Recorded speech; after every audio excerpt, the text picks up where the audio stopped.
I've always been told that if you start a speech with a great title, the presentation almost writes itself. And that's the title of today's program, Jewish Women in TV and Movies, from Marjorie Morningstar to Miss Maisel. And it's going to be presented by someone who's quite a special person. I've met her already, and she's quite dynamic. Her name is Olivia Cohen Cutler. She's an attorney whose nearly 40-year career includes senior executive positions in the area of labor and employment relations, entertainment, business affairs, and broadcast industry, contact at Disney ABC Television. Since 2000, she served as Senior Vice President of Standards and Policy, ABC, where she led the Broadcast Standards and Practices Department, which is responsible for the acceptability of all entertainment programming and commercial material on ABC networks.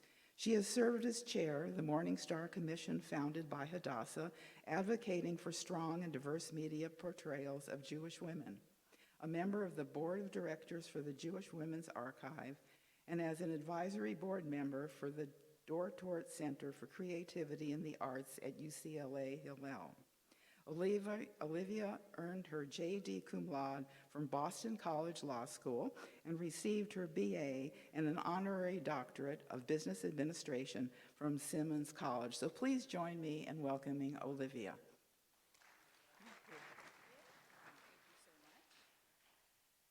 Well, that was quite an introduction. I hope I can live up to it.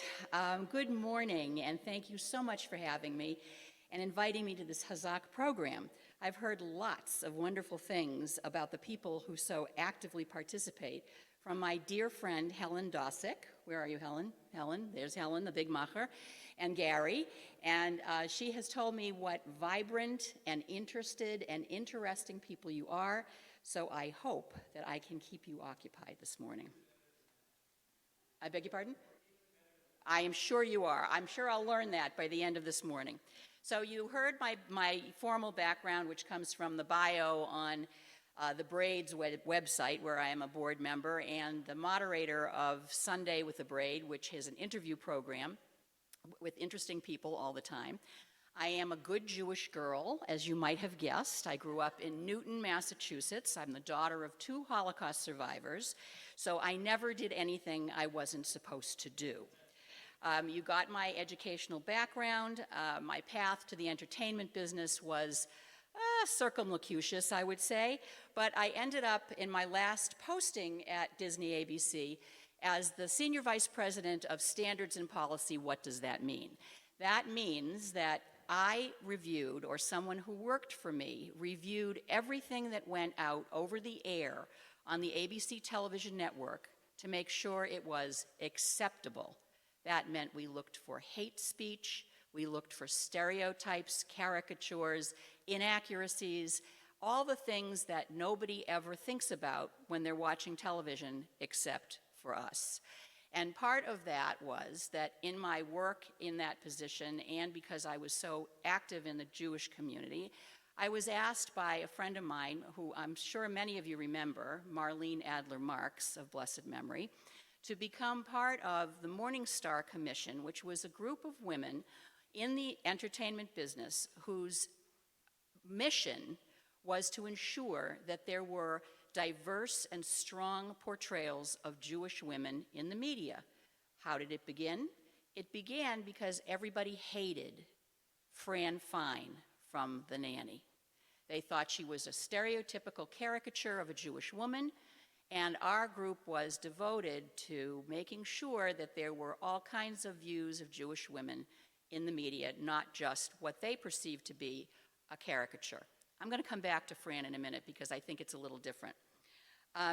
So the history of Jewish women on the screen, both large and small, is a very varied one. And what I'm going to be asking you to do in a minute, because there's homework associated with this, you have to do it right away, that's why you're sitting at a table with a pencil, is it began when? Who knows the first, who can tell me the first Jewish woman portrayed on television? Molly Goldberg, correct. And it was done by who? Gertrude Berg, who was a superstar. She wrote that program, she directed that program, she starred in that program, and she produced that program. 1949. You know the next time there was a Jewish lead on television? 1993, Fran Drescher in The Nanny. So over 40 years before there was another Jewish lead. What I want you to do now, and we'll take a few minutes to do it, is take the paper and pencil in front of you and mine your brains, which I've been told are blasting, and write down every Jewish character, every Jewish female character that you remember on television and in the movies. We're going to take like 3-4 minutes to do that, okay? Put on your thinking caps.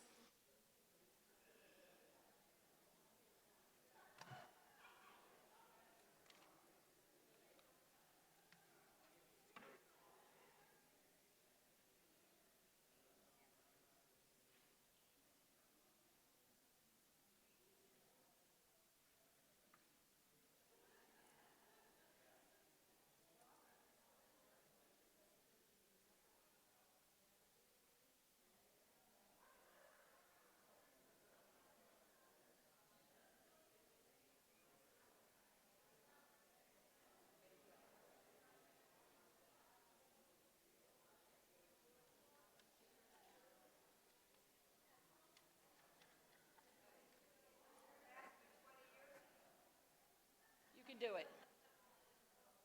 I believe in you.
One more minute.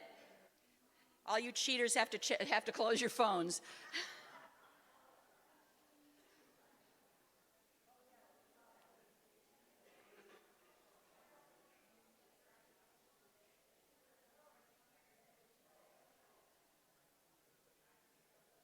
Remember, this is Jewish characters, not Jewish actors.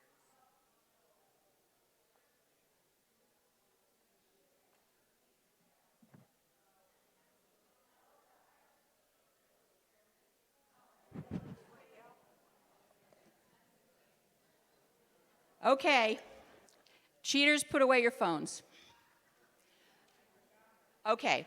Who wants to start? And when you give me the character name, tell me if it was a positive or a negative portrayal. Okay? Yes, ma'am. Tova, that's the actor. What role?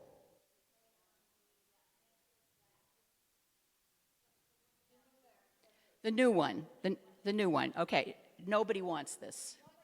Okay. Lots of opinions on that. Okay. All right. Hang on a second.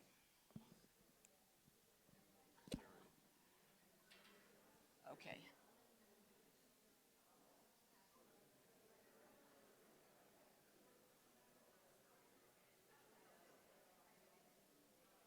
Okay? Another character. That's an actress. She does play usually a lot of very Jewish characters. Yes?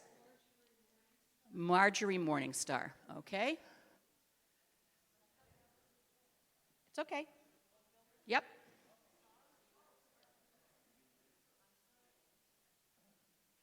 Positive or negative? Positive. Okay, I'm going to put a P next to it. What about Tova in nothing? Nobody wants this. Positive or negative? Negative. Okay. All right. Yes. Yep.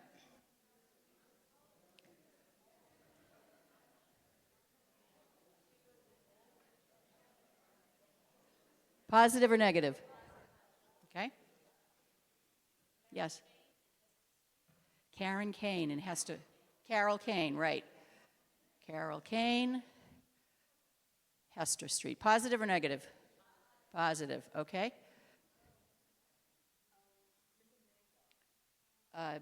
The character Midge Maisel, right? Okay. Midge Maisel. Positive or negative? Positive. Interesting. Yes, sir. Fanny Bryce, exactly. I'm shocked that it took you that long to get to Barbra Streisand. Positive or negative? Positive. Okay. Yentl, there we go. Yentl. I have a lot to say about that. Positive or negative? Positive. Okay. Next. I want American. I want stuff that's on American television, American movies. Yes, sir. I got her. What role? The Way We Were. Positive or negative? Positive. Okay. Yes. That's Tova Fel. I got her up here. Tova Feldshuh. Peace. Okay, I agree with that. Peace. I agree. Okay. Yes. Amy Irving. Okay. Nope. Crossing Delancey. Positive or negative? Okay. Rhoda. Exactly. We got, so that's the Mary Tyler Moore Show and Rhoda, right? Positive or negative? Positive or negative? Positive, okay. Seinfeld, interesting, okay. Curb Your Enthusiasm? Now what about it?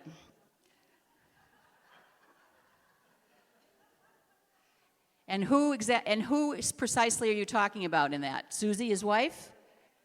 His wife, okay. Positive or negative? Was she playing a Jewish character? Okay. Well, that's interesting. Was Susie on Curb Your Enthusiasm positive or negative? Negative, okay. Okay, next. Yes, ma'am. Constanza, was she Jewish? I want Jewish characters. Natalie Portman in what?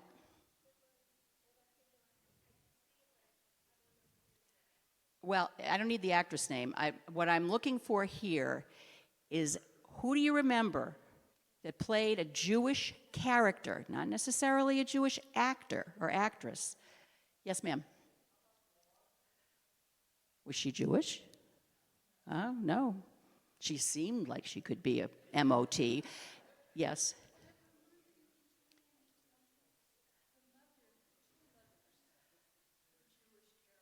Okay. Okay. I did not see that, actually. That's a recent movie, right? Between the Temples. Okay. Yes, sir. Fiddler on the Roof. Okay. Yenta and the wife? Okay. Fiddler. Fiddler. Positive, negative, positive. Okay. So far, we haven't really gotten into the 20th century, but okay. Anything else?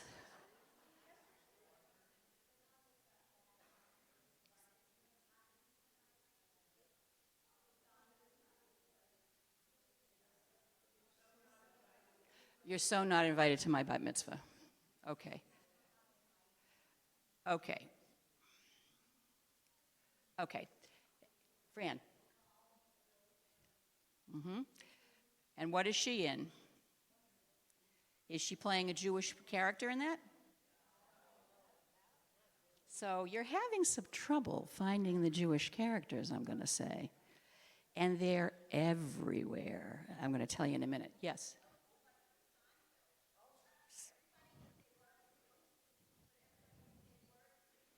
Well, I don't think everybody did. I think that Jews thought they were Jewish. I don't think anybody in Idaho, if they turned on Seinfeld, that they thought Elaine was Jewish, since she didn't say she was Jewish. Okay? And I'll say something now that was actually something that the Morningstar Commission, get the name, Morningstar, Marjorie, Morningstar, had an award called the Woman of Inspiration Award. And the woman who got that award the first year was an entertainment lawyer who basically was one of the most powerful people in Hollywood. And when she accepted the award, she said that in addition to her grandmother always cringing when there was a Jewish criminal on the news, what she understood was that there are only, and it's still true, only 15 million Jews in the world.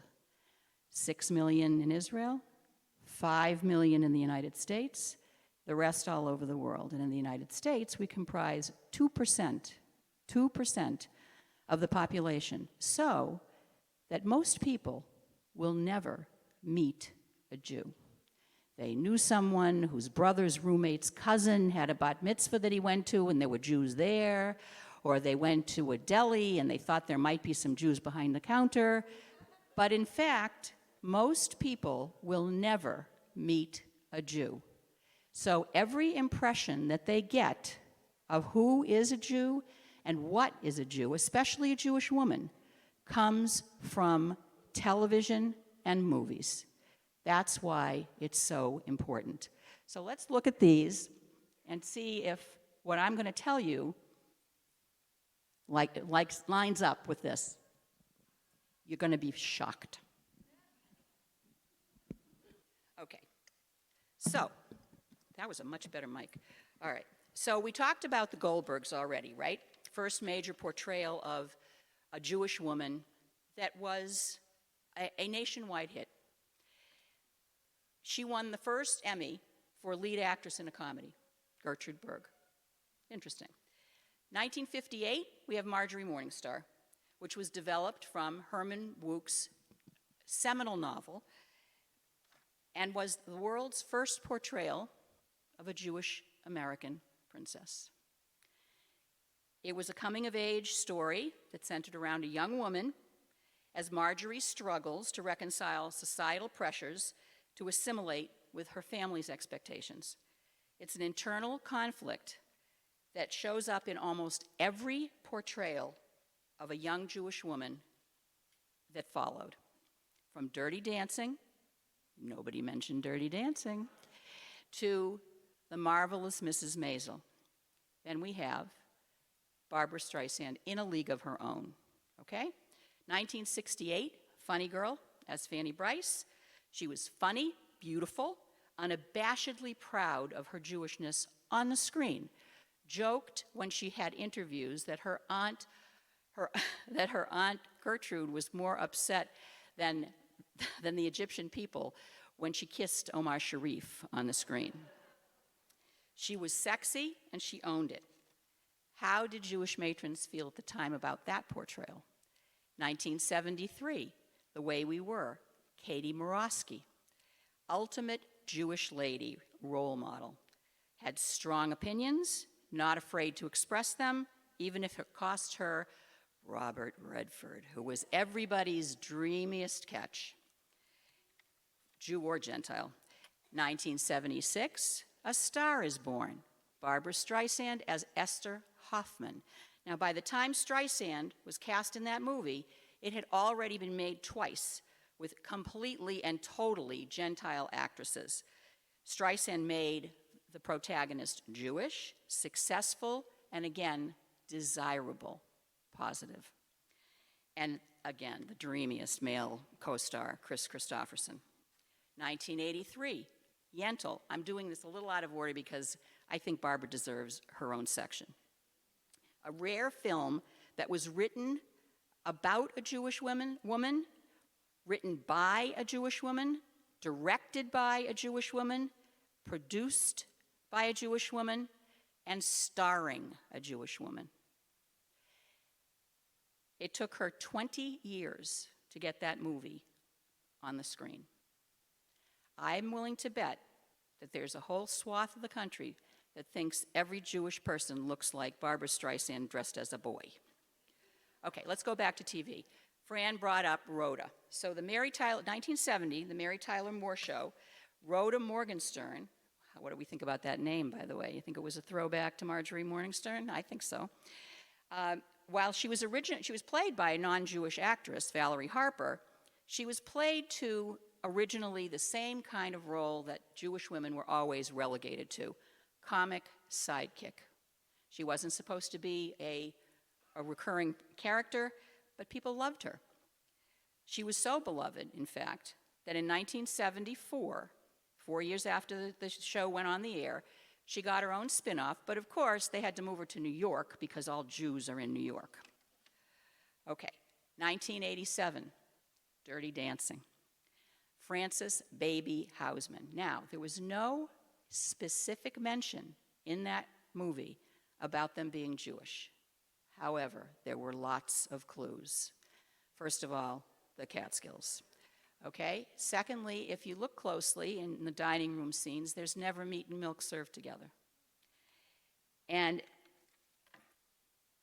Jennifer Grey's baby symbolized the first generation of affluent, middle-class American Jewish women who grew up in an optimistic post-war world.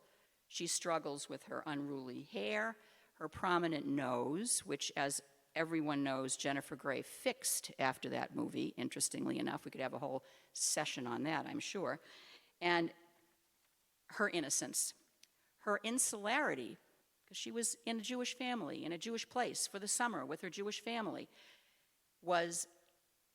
planned to go to Mount Holyoke, wanted to be the first secretary, was named after the first Secretary of Labor who was a woman. And she wanted to please her parents at all costs. But that came at direct conflict to her sexual awakening and unsustainable and unsupportable romance with the dance master, Johnny, played by Patrick Swayze. No explicit mention, but was there any doubt that she was a Jewish character? Was she positive? Was she negative? You tell me. Positive. Okay. Then we get to 1993, The Nanny, which is what birthed the Morningstar Commission, because there was such an uprising in the Jewish community about what was perceived to be the caricature of Fran Drescher's character. However, I never felt that way. I always felt that Fran Fine, who played, that was the name of the character, was a style icon, a font of wisdom, a good listener. She was funny, hardworking, warm, and brought love into a family that had none. Was there anything she couldn't do? Because the character often did veer into caricature, her obsession with marriage, her desire for a bargain, she always thought she had a disease, her mother was the typical overbearing Jewish mother. However, when Fran Drescher brought that, again, this was the same situation as the Goldbergs with Gertrude Berg. She wrote it, she developed it, she created it, she produced it, she wrote it, she starred in it. And when she was first going to the networks with it, they asked her to make the character Italian. And she said, I can't make the character Italian. I'm Jewish, and the character has to be Jewish. And there was a great deal of concern on the part of the networks as to whether or not that series would fly. Well, it flew. It was a huge hit. And The Nanny introduced an emphatically Jewish woman to parts of the United States where I am sure not one person had ever met a Jew they could relate to on a human level. Let's talk about another one that's in the late 90s. How about Will and Grace? Nobody mentioned Will and Grace. What about Deborah Messing? Could Deborah Messing be any more of a proud American Jew? I don't think so. What about her character? What about her character on Will and Grace? Her identity, her Jewish identity, was not the main focus of Will and Grace, but it was prominent. I remember an episode in which she was talking to Will, and they were talking about baked goods, and she said to him, "I need something with a hoch." And everybody knew what that meant. She meant a rugel, ugh, a babka, ugh. She needed something with an ugh. Her relationship with her mother was fraught. Uh-oh. Are they coming? Her dates, her camp experience, but most importantly, her wedding to Leo Marcus, played by another hunk, Harry Connick, on the screen was the first Jewish wedding between two Jewish characters on television. Positive or negative? So there were some negative aspects because her mother's relationship with her and a lot of the things that they kind of integrated into it were some stereotypes and some caricatures. But on the whole, I would say she was gorgeous, she was funny, she got married to a hunky guy, had a great career. Sounds good to me. Now, I will say, I'm sure all of you know, that Deborah Messing continues to be an incredibly proud Jew, outspoken on all topics related to her heritage, and most vocally now as a visible supporter of Israel and the Jewish people through daily social media advocacy on the behalf of Jewish rights and the dangers of terrorism and anti-Semitism in the United States. For those of you who do, I know this is a reach, anybody on Instagram here? Okay. 2 people. All right, so the rest of you see these 2 people and learn how to get on Instagram, because there's some really great stuff on Instagram, and one of the most fantastic things is Deborah Messing's daily advocacy. She is on there night and day. It is really impressive and makes me feel better about her today than I did 20 years ago. 2002, anybody remember Kissing Jessica Stein? No? So I have some shaking heads. Kissing Jessica Stein was a movie that was in which Jessica Stein was played by Jennifer Westfeldt, who happens to be Jewish, but I don't think that had anything to do with it. It marked the first mainstream portrayal of a Jewish woman exploring her sexuality beyond the traditional gender pairings. 22 years ago. Positive or negative? Come on. Positive. Okay. Now let's get to the, yes, ma'am.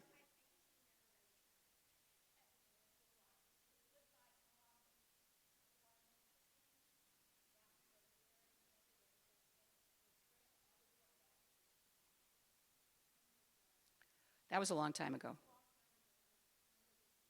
Well, Philip Roth is no friend to the Jews, is he? Okay, well, there it is. We have another country heard from. Okay, so let's go back to the small screen again. I'm not sure how many people will be familiar with some of these shows, but they have a plethora of Jewish characters. 2012 to 2017, Lena Dunham's show, Girls. Anybody watch Girls? Tell me what it was about.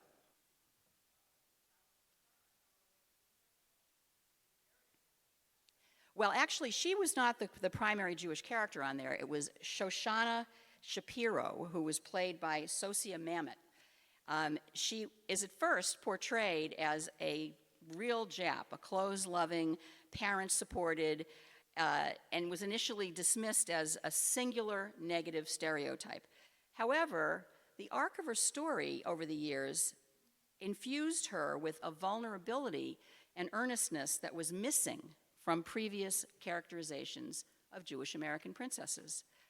How about 2009 to 2015, Glee? Remember Glee? Glee, the high school show, right. Rachel, played by Leah Michelle, who played a identifiable Jewish teenager in the midst of all the things that teenagers go through. Her identity was an intrinsic part of her character from the beginning of the show, and she often wore a Jewish star. Like Baby in Dirty Dancing, Rachel grappled with her hair, her nose, and trying to accept herself. There was a whole episode devoted to whether or not she was going to get a nose job. She decided not to. Just like all the other teens on that show, she struggled with self-acceptance, and that struggle made her human to people, again, who would never see a Jew in real life, but could echo what their struggles were when they were teenagers in high school. 2014 to 2019, the show is transparent. Okay, everybody likes to forget that because that was tough.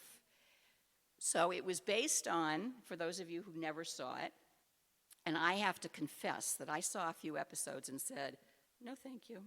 But that's what choice is all about, right? It's based on the consequences of the patriarch of a wealthy West Coast Ashkenazi family who comes out as transgender when all of her children are grown, and the impact of that decision on the family, who is clearly, and in every episode, Jewish.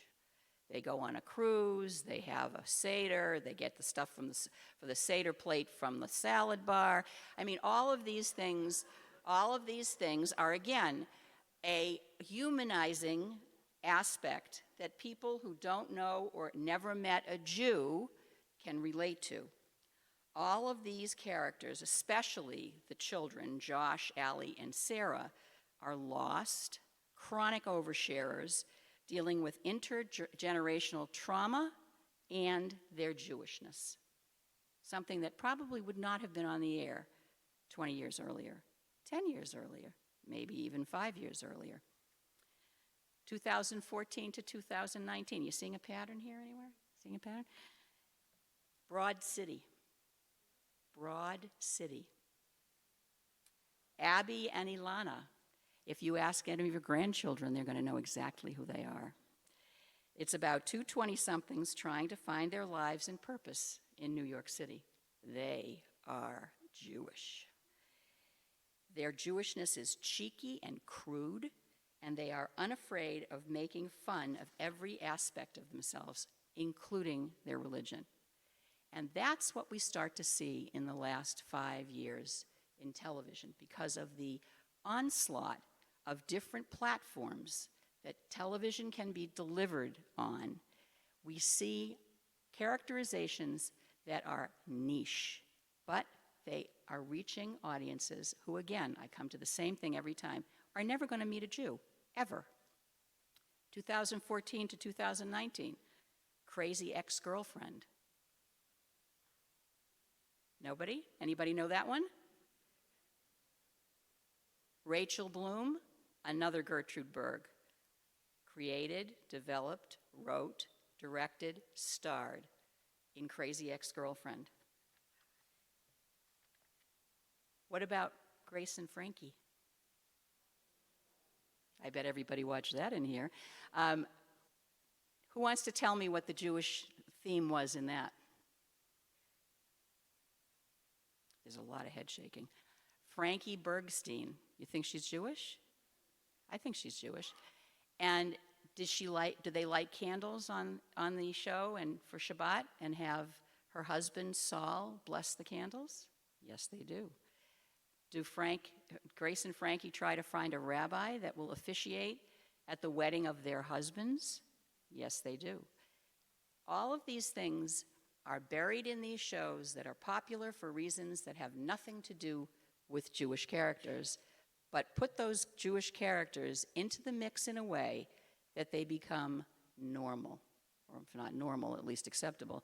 I actually had to go back and remember that in preparation for this, because you don't think about Grace and Frankie as being a show that had a Jewish theme, but it did. It did. 2017 to the present, the one that everybody remembers, The Marvelous Mrs. Maisel. Now, there's been I think a lot of criticism because Rachel Bresnahan is not Jewish. But Alex Borstein certainly is. And she, too, is a vocal supporter of Israel and the Jewish people on Instagram. Get on Instagram. And it is interesting to me to see how Midge is portrayed, because there are some very interesting and sort of iconoclastic aspects to her personality. But throughout it all, do we think she's anything but Jewish? She's Jewish. What makes you know she's Jewish? Well, anyone is welcome to answer if they think they have something that makes her particularly Jewish to people who don't know what Jewish is. What is it?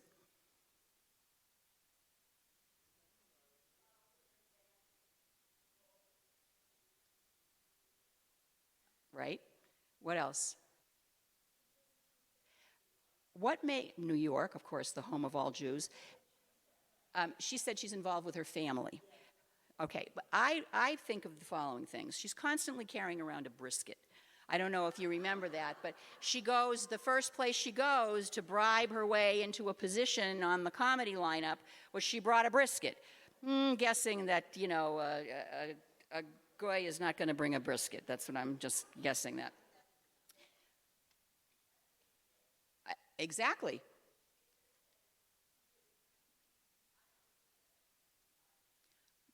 Fair enough. You want a positive one? Okay, let's think of a positive one. She performs in more than a Catskills. She performs downtown at the, what the heck is the name of that place? The Bitter End with Lenny Bruce. I was just going to say, bails him out of jail. I mean, there's a lot there. But through it all, she is gorgeous. She is smart. She's incredibly creative. She's, beautifully dressed. I mean, who doesn't want those clothes? And has a fractious relationship with both of her parents, but in the end comes back to being a good daughter, as good a wife as she can be to that philandering mumser, and a mother to her children, who is, by the way, the son of a friend of mine. He plays Joel. It's so exciting. So these shows embody versions of Jewish femininity that kind of rehabilitate the conventional archetypes of defining Jewish female behavior. They go one step further, though. They move beyond classic Jewish stereotypes, because is Midge a stereotype? I don't think so. I don't think Allie and Alana were a stereotype. I don't think that Alex Borstein was a stereotype. And they reframe that femininity in general through the lens of fun-loving, sex-positive, and proudly unapologetic Jewesses. And often, this is the Gen X millennial approach to adulthood, womanhood, and Jewishness that emphasizes individual meaning, choice, and rejects restrictive gender expectations. However, we now see this developing in older characters, as I said, like in Frankie on Grace and Frankie. These characters their practice of religion is open, accepting of their Jewishness and many other aspects of their personalities that shape their lives. Compare Midge to Rhoda. Do you see the trajectory that we're talking about here? The Jewish women that are featured in today's TV comedy share very little in common with their historical counterparts, or indeed with each other. They're all very different. My takeaway from this, which is, I know what you've been dying to hear, my takeaway from this, and what pleases me the most about these characters, many of whom I would not want to be friends with in real life, is that they have provided a diversification of Jewish women on the screen that rejects a singular model of Jewish female identity. And instead, they show us a wide variety of traits, family dynamics, and relationships with Jewishness and Judaism. This humanizes Jewish women, in my opinion. Years ago, the Morningstar Commission was contacted by a group of young sorority girls at UC Davis. They had agreed to go on television on a reality show called Sorority Life. Anybody remember that? Probably not. It was a reality show. They came in with cameras and they followed the girls around, and it was a Jewish sorority. And as is the case, as I always said in my years in television, reality television may not be scripted with words, it's scripted with images. It is produced to make the story based on whatever they can find in what they've already shot on film. And so they made characters out of each of those sorority girls that fit with what they thought a Jewish girl should be like. Those girls were vilified within the Jewish community, they were vilified on their campus, and they didn't know what to do. The Morningstar Commission went on a tour with them, a speaking tour, to various college campuses, synagogues, JCCs, and they spoke about their experience making the show and how it had manipulated their images. And we talked about how the one thing we thought would be positive was that the struggles that they went through as college students, college girls, was going to be relatable to every college girl on every campus in the United States, Jewish or not Jewish. And that's what I am hoping comes from all these different characterizations of Jewish women that are all over the map, not just what we have here on the board, but what we've just spoken about. I believe that these humanize Jewish women and make the flaws, the comic mistakes, the precarious choices that every individual makes individual to each Jewish woman, not that all Jewish women are like that. These messages are universal.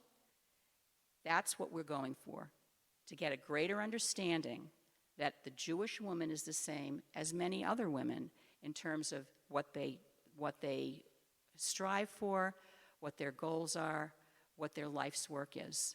And that's what we want to see on the screen. Thank you. Okay. Good.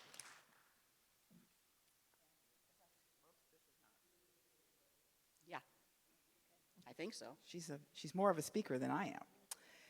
As I said at the beginning, if you start a speech with a great presentation, if you start a speech with a great title, you get a great presentation. And if you start a speech with a great dynamic speaker, you get the ultimate of presentations. So I want to thank you, Olivia, for giving us your time and such a wonderful morning. Wait, 1 second. Okay. Yes. Are there any questions or anybody wants to ask of Olivia?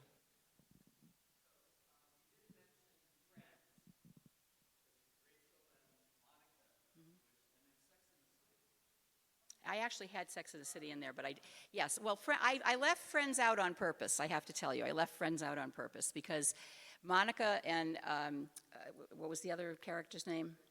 Rachel. Monica and Rachel were Jewish.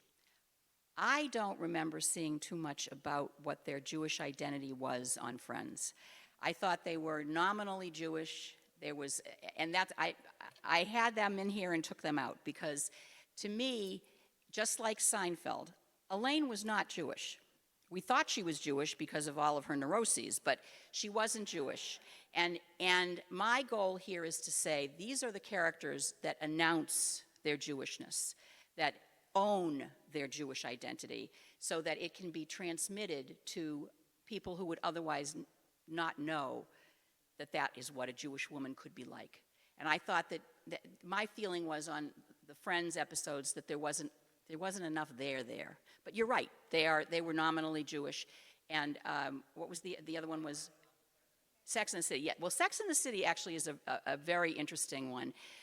Charlotte York, could she be any more of an Erzschickse? I don't know. But she fell in love with, the bald, slightly portly, what's his name? Oh, God. It's such a Jewish name. Was it Goldberg? Was his last name Goldberg? In any case, Harry something. Her name was Charlotte York something. I had it in here. In any case, she converted. And in fact, that was the first and only, until Nobody Wants This, which apparently nobody wants, showed a Jewish conversion on the screen. So that was also a very interesting moment. And we didn't talk about nothing, nobody wants this, because I thought if we did, we'd never get off of that subject. But I'm certainly happy to answer any questions you have about that. Sally. My daughter's name's Sally.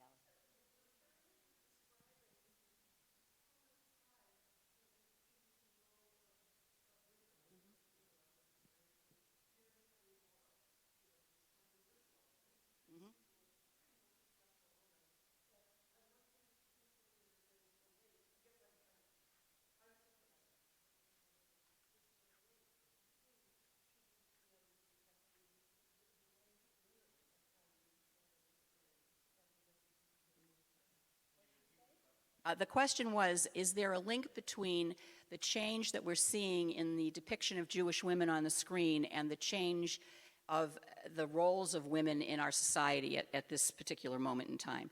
And I think, yes, of course. I mean, there's no question about that. I think that there was no way that Midge Maisel could have been produced 25 years ago. No way.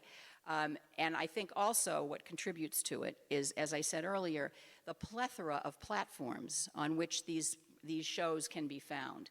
That it's not just everybody sitting down and watching television at 8 o'clock.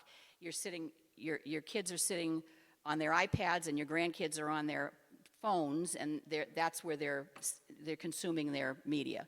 So I think that has a lot to do with it too.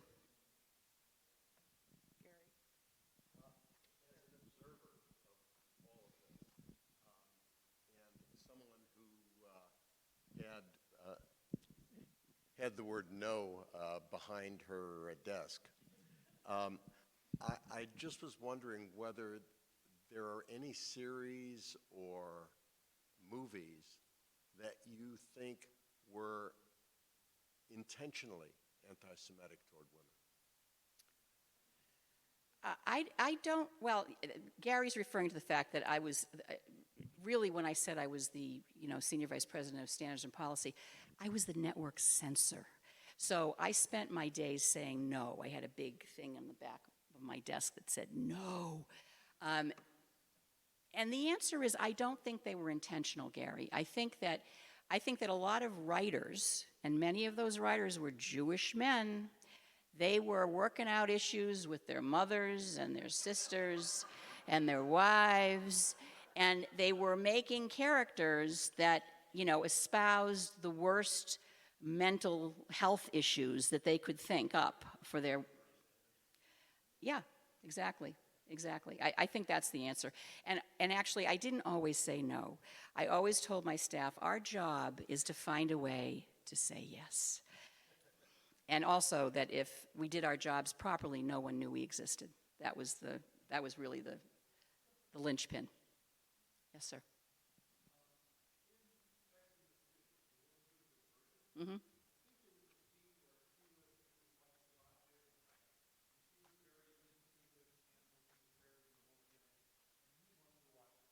Mm-hmm. Sounds about right, doesn't it? Very, very, very true and accurate, I'm sure, right? But I wonder whether we would consider that a positive or a negative. Well, that's why I asked positive and negative whenever I asked you, we talked about a character, because I think that too often we slap a label on it, and it's much more nuanced. I mean, it isn't yes or no. It isn't not negative or positive. Sometimes it's a little of both. So I think, in my view, would be that's a realistic situation, and what we want to see on the screen are situations that others can relate to, that they can say that happens in my house too. Oh, thank you.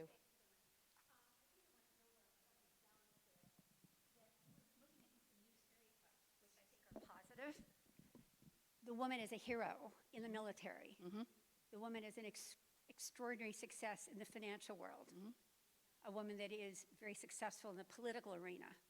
So I think this is an amazing presentation. But I just wanted to say I feel very hopeful about that, because stereotypes tell a story. Mm-hmm. And sometimes that story is an important story to be told.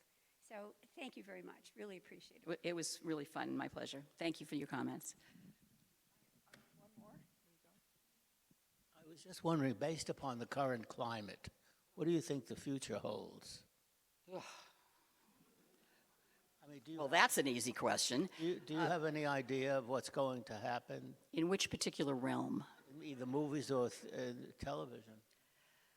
Well, you know, I spent almost 40 years trying to figure that out. I started out in a law firm in New York City as a labor lawyer, and then I got into the media business by accident, and I watched as everything changed. Everything changed. I mean, it went from 3 networks and an upstart independent to cable, which was first thought of as being the death of broadcast television, and then satellite, another death, and then digital, the ultimate death. I think that what you're going to find is that there will never be another network television platform that except for sports, except for sporting events, and maybe, politics, but I think that's also gone by the wayside, that will ever have the kind of reach that network television did back in the days when Gertrude Berg and Rhoda and Mary Tyler Moore were on television. I think that's gone. I think what you're going to have are, just an untold number of niche programs that appeal to a certain group of people who want to watch them when they want to watch them and share them when they want to share them. And I think that that's going to be both good and bad. I know that's sort of a non-answer, but I do think that that's the case. I think it's, there'll never be another, Bob Hope. There will never be another Ed Sullivan that brings the entire family to the TV at 8 o'clock on Sunday nights. It's never going to happen again. So that's why the Super Bowl is so important, by the way, because that's the only thing that really brings that kind of an audience in. And I will tell you that, thank God, I was not at CBS when Justin Timberlake and Janet Jackson enjoyed their dance. But I will tell you that it certainly did wonders for my career, because nobody wanted to be the next CBS. And so the function of standards, which is what I headed up at Disney ABC, became incredibly important. That everything be acceptable and be reviewed. And I mean, we had work forever after that. And that's because everyone saw it. But that won't happen again, I don't think. Thank you again. Mrs.